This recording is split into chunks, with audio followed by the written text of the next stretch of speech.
हर हर महादेव मित्रों। यदि आप भी अपने जीवन में कुछ नया सीखना चाहते हैं तो वीडियो को अवश्य लाइक कर दें, साथ में चैनल सब्सक्राइब जरूर कर लें, क्योंकि हम आपके लिए डेली ज्ञानवर्धक जानकारी लेकर के आते रहते हैं और आपको वीडियो के माध्यम से देते रहते हैं। तो मित्रों, जैसा कि जानते होंगे कि 4 जुलाई से सावन माह शुरू हो चुका है। कहा जाता है कि यह माह बहुत ही पवित्र होता है। जितने भी शिव भक्त होते हैं वो किसी भी माह में संयम बरते ना बरतें, लेकिन इस माह में, सावन के पावन माह में संयम बरतते हैं। साथ में भगवान भोलेनाथ की पूजा अर्चना करते हैं।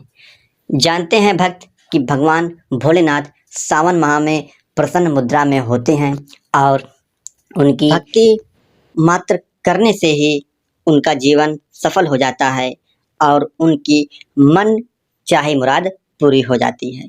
कहा जाता है कि सावन माह पवित्र महीना इसलिए माना जाता है कि भगवान भोलेनाथ को यह माह समर्पित होता है। कहा जाता है कि बहुत सी कथाएं भी भगवान भोलेनाथ की इस माह से जुड़ी हुई हैं। इसीलिए भक्त लोग इस माह में संयम बरतते हैं, मांस मदिरा का सेवन नहीं करते हैं। कुछ भक्त लोग कावड़ लेकर के जल चढ़ाने जाते हैं। कहा जाता है कि इसी माह में समुद्र मंथन हुआ था। समुद्र मंथन में ही माता लक्ष्मी निकली थी, तभी से उन्हें धन की देवी का दर्जा प्राप्त है। कहा जाता है कि इस माह में जिनके घर में शिवलिंग स्थापित होती है वहाँ पर भगवान भोलेनाथ आंशिक रूप से जरूर आते हैं और वहाँ के लोगों को आशीर्वाद भी देते हैं। साथ में यह भी कहा जाता है कि इस माह भगवान भोलेनाथ भूलोक पर आ जाते हैं, क्योंकि भूलोक का जो सारा कार्यभार भगवान विष्णु देखते हैं, तो वह इस माह योग निद्रा में चले जाते हैं। इसीलिए भगवान भोलेनाथ सारा सृष्टि का कार्यभार देखते हैं। सावन में यदि आप मेरे द्वारा बताए गए 3 वृक्षों में से किसी भी वृक्ष पर हरी चूड़ी बांध देते हैं तो आपका दुर्भाग्य सौभाग्य में बदल जाता है। कहा जाता है कि जितने भी शिव भक्त होते हैं वह इस माह हरी चूड़ियाँ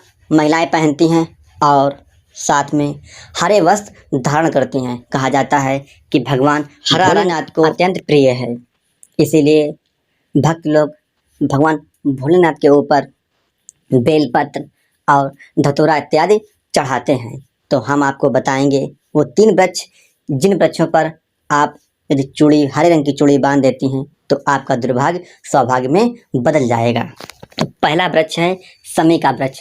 शमी का वृक्ष बहुत ही पवित्र वृक्ष माना जाता है। कहा जाता है कि इस वृक्ष के ऊपर माता पार्वती और भगवान शंकर पूरे सावन महीने में इस पर विराजमान रहते हैं। यदि कोई भी भक्तगण इस वृक्ष की पत्तियों को छू लेता है तो उसका दुर्भाग्य सौभाग्य में बदल जाता है। यदि कोई भी स्त्री या महिला इस वृक्ष पर हरे रंग की चूड़ी और हरे रिबन से बांध देती है तो उसका जो कष्ट है जीवन का और उसका दुर्भाग्य है सौभाग्य में बदल जाता है और उसकी दरिद्रता जन्म जन्मांतर तक की समाप्त हो जाती है। इस वृक्ष का महत्व इसलिए भी कहा जाता है कि भगवान श्री राम जी लंका पर चढ़ाई करने से पहले इस वृक्ष की पूजा की थी। साथ में कहा जाता है कि पांडवों ने अपने दिव्यास्त्र इसी वृक्ष में छिपाए थे। तो कहा जाता है कि सावन के किसी भी सोमवार यदि आप यह उपाय कर लेते हैं तो आपको निश्चित तौर पर आपका दुर्भाग्य जो सौभाग्य में बदल जाएगा और आप चाहें तो इस वृक्ष की जड़ों पर दूध भी आप चढ़ा सकते हैं, जिससे भगवान भोलेनाथ माता पार्वती प्रसन्न होती हैं। दूसरा वृक्ष है धतूरे का।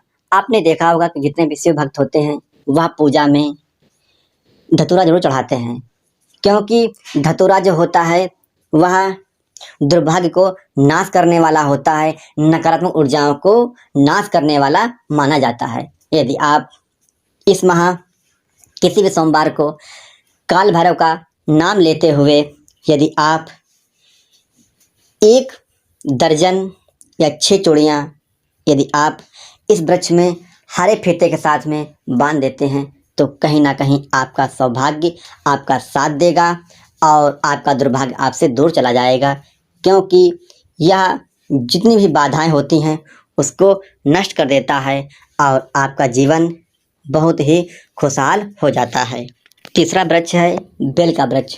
कहा जाता है कि इस सावन के माह में बेल का वृक्ष बहुत ही पवित्र वृक्ष बन जाता है। कहा जाता है कि बेल के वृक्ष की जड़ों में भगवान ब्रह्मा और बीच की हिस्से में भगवान विष्णु और पूरे वृक्ष पर भगवान शंकर विराजमान रहते हैं। तो आप इस माह यदि वृक्ष की जड़ों में दूध डालते हैं, यह सब उपाय आपको सारे उपाय जो करने हैं वह आपको संध्या बेला में करने हैं, सूर्यास्त के बाद करने हैं।